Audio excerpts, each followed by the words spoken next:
Today I went to church and I went to the Eastern Cemetery here in Göteborg, Gothenburg. It was cool. They had a lot of cool graves.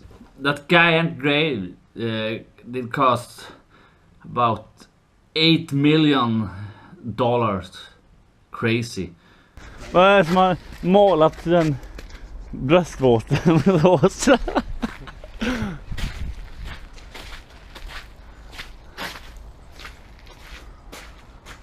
A big grave.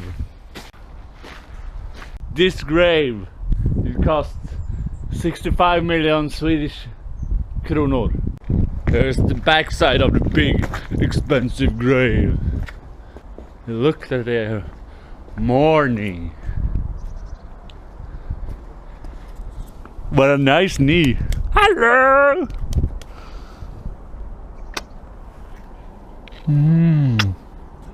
Cool graves. Holy Grail.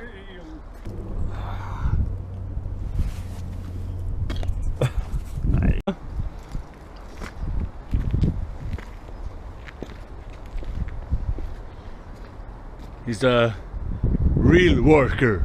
Huh. Is it a drill or what is it?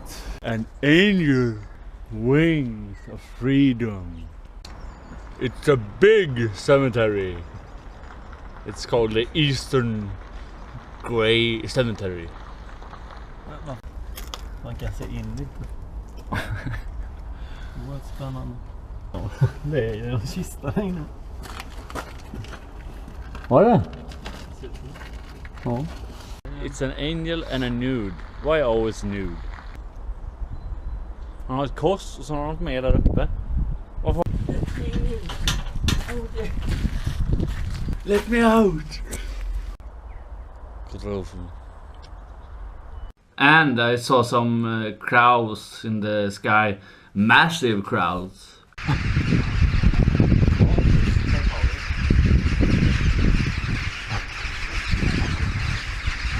It's amazing.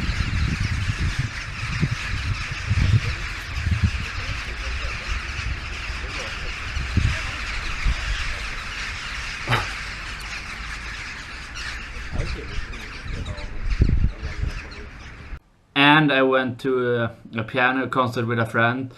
There were a guy there named Johan played Chopin's songs. It was a good concert.